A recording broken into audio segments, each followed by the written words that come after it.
Welcome to Seed to Life. I hope you are doing great and enjoying the winter. Many of you must be experiencing the chills of the winter. I live in hot climates, so winter comes late here. Also, it lasts for a short period of about 2 to 3 months. But those months are pretty hard on my plants. I usually lose some plants during this time, no matter how hard I try to protect them. I typically plant only few veggies during winter like peas, radishes, mustard greens and cilantro. But this year I have a variety of seeds that I have planted. Many of these vegetables, though common here in the US, for me they are new. I am very much excited to start these new plants. Let's see what I am growing this season.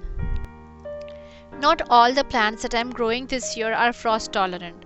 So to increase the chances of success, plant them in a deeper container. That way the roots are better protected and they can sustain better. You can cover them with a layer of plastic to avoid damage during winter. During late fall and early winter, many leafy vegetables and root vegetables grow well, like spinach, kale, turnips, cabbage, mustard greens, carrots, and radishes. These are just some of the examples, but other than these greens, there are some beans and peas that also you can grow during this season. So, if you live in the region where the winter is harsh, you don't need to let your garden die back completely. You can still try and grow at least some of the veggies.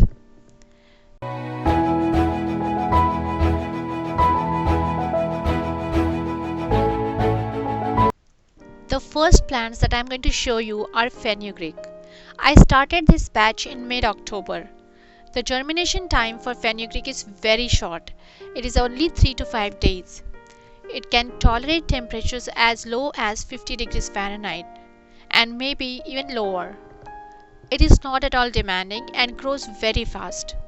In 3 to 4 weeks it is ready for harvest. I snip off only the top and let the plants grow again. That way I can get at least 2 to 3 harvests from the same batch. You can also start them in batches so that you get a continuous supply of such fast growing veggies. I have fenugreek growing in multiple pots and raised beds because we eat fenugreek regularly. Here are the plants after 2 weeks. Actually, I would have gotten a lot of fenugreek by now, but recently a pigeon couple has started invading my garden. They ate my pigeon peas too. For a long time, I didn't even know that I have a pigeon trouble. I was wondering who was eating these seedlings, but then I started noticing them more often. Do let me know if you have any humane tricks to keep them away. For now, I have covered the plants with this thin net and it is working fine so far. The next in line are my mustard greens and turnips. Turnips are also growing really fast. This is my first time of growing turnips. The seedlings are emerging now and some are already big. Turnips also can tolerate cold pretty well. Let's see how true is that this year. I have also planted kohlrabi. You might be wondering if all these veggies will survive during winter. But we have plans to protect the beds this year. And I typically plant more seeds because I know many of them get lost. In my region, the real winter starts in mid-December. And that is when the plants actually start suffering and need protection. So I still have some time. I am also growing cilantro now. Every 2 weeks I plant more seeds at different spots to get a continuous supply of fresh cilantro throughout the winter and early spring. Last year I planted it in tall plastic planter and it grows well even when the temperature drops down considerably. The germination time is little longer for cilantro, it is about 7 to 10 days. I'm planning to protect all my beds this winter with this type of metallic fence to protect it from rodents and then cover it with a plastic to keep the plants insulated. Radishes are also one of the best plants to grow during winter. I love growing them because I don't find young radishes in the store easily. I sometimes get them in Asian stores, but they are huge. Also, they are ready in about 1 month after planting, so it is really easy to grow them at home. For salads, the smaller radishes taste much better. I also like to eat the leaves. This year I am growing 3 different varieties. The white icicle one, then there is a French breakfast, and then there is a dragon tail. It is purple in color and it's beautiful. Then I'm also growing carrots. Carrots are easily available, so I did not grow them before. But my 6-year-old son has recently started showing interest in eating carrots, so I had to grow them. Like radishes, I'm growing 2 different types of carrots. One packet is rainbow carrots. They include different colored carrots, and I always wanted to grow this variety. Another variety is Scarlet Nantes. I guess they are the regular ones. To grow carrots, I have done something different. I started the seedlings in a pot, 3-gallon pot, instead of planting them directly in the raised bed. There were other big plants growing near them at that time, and I did not want them to compete for nutrition at that early stage. I have cut the bottom of the pot, so if the roots need more nutrition, they can easily grow down in the raised bed below. And when they are still babies, they don't need to fight for food. Then I have these Chinese broccoli plants that are already producing. One of the plants has bolted and it is producing seeds. These plants also do well in winter. In summertime, it is hard to keep them away from the pests. Here are my kale seedlings. Kale plants are winter hardy. For a long time, I wanted to grow dinosaur kale or lacinato kale. I have seen in many gardening videos that it grows really tall and looks very attractive in the garden. So this year I got an organic seed mix packet that has 5 different types of kales. I have lacinato, red Russian, scarlet, red ursa and white Russian kale seedlings that are growing in my garden. And they all are growing pretty fast. I have planted only few of each type because we won't be needing that many plants for our small family. If everything goes well, I'll be harvesting a lot of green and colorful salad from my backyard this year. Before, I didn't want to grow a lot of leafy veggies because I used to think that they get infested easily by the bugs like aphids and the cabbage worms or some kind of other bugs. And cleaning is difficult, and I hated that. But over the past few years, I feel more confident in fighting off the pests. I have a strong army of beneficial insects that is getting stronger every year. So finally this year I decided to give these veggies a try. I'm also growing some lettuces.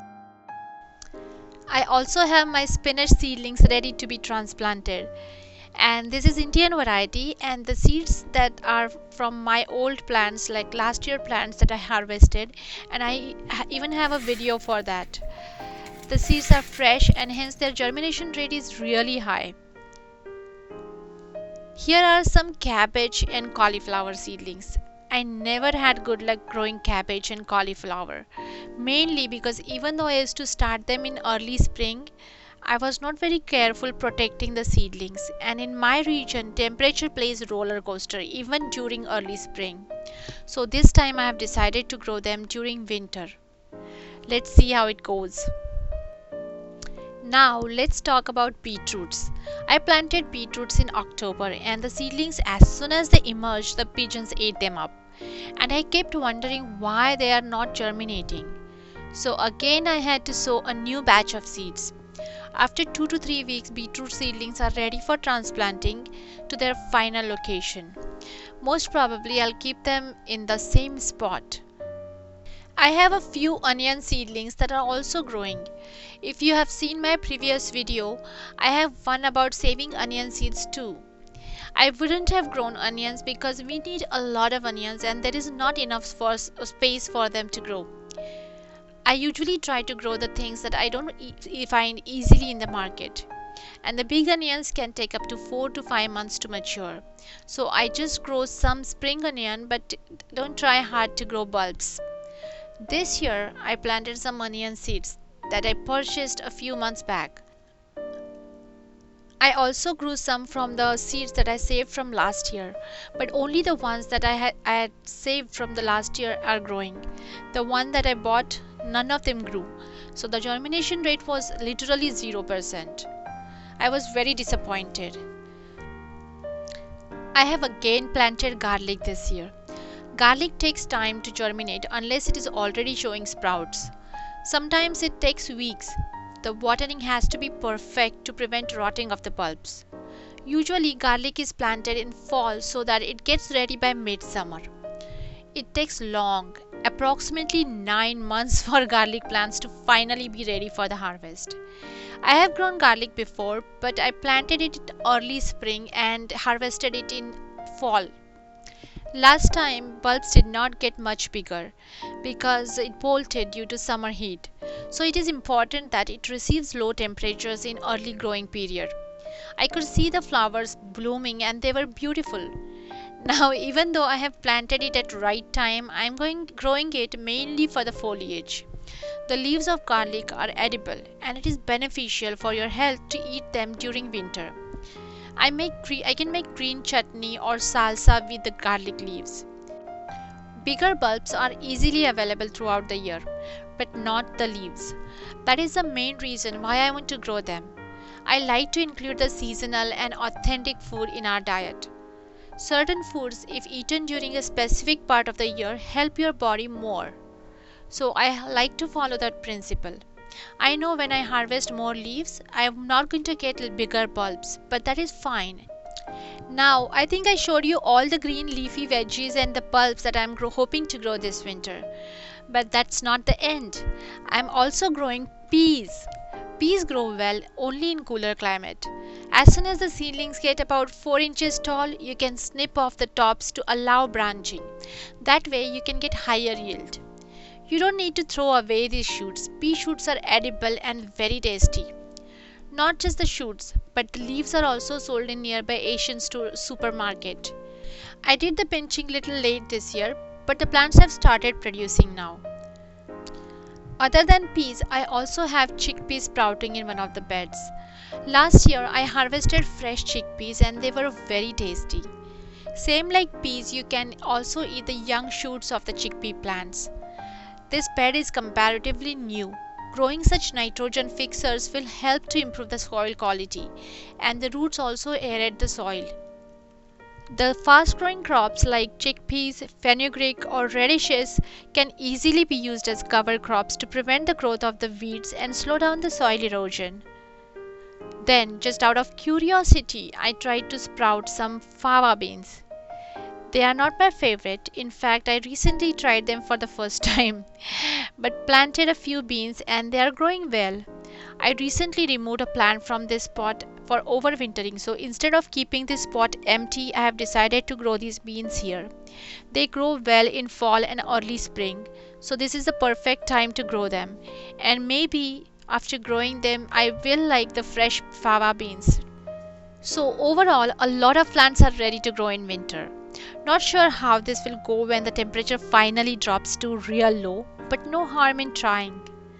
Other than these typical or well-known plants, I'm also growing some special or not so common plants. And this is Purslane vegetable. It grows like weed in some parts and so planning to keep it potted. The other one is yellow dock or chuka. This again is a fast growing vegetable, and this vegetable I discovered from the label of a herbal multivitamin supplement that I ordered for my kid. I think I know what this vegetable is called in India and I have heard about it but never tried in my life so far. I'm just growing a few of these plants. I planted 10 seeds but only 4 of them germinated. This yellow dock is believed to be appetite stimulant and I'm going to try including it in our diet. I may continue to plant more plants throughout the winter. Let's see. I hope after watching this video you found some more options for your winter garden. A big thanks to you for watching my videos and supporting my channel Seed to Life. Please click subscribe for more such videos and updates. Click the bell icon to get notified about future videos. And feel free to reach out to me through comments, Facebook, Twitter or Instagram if you have any questions. I am posting the links in the description. I would love to hear your suggestions and would like to know the news of your garden. Happy gardening. Thank you again. See you soon.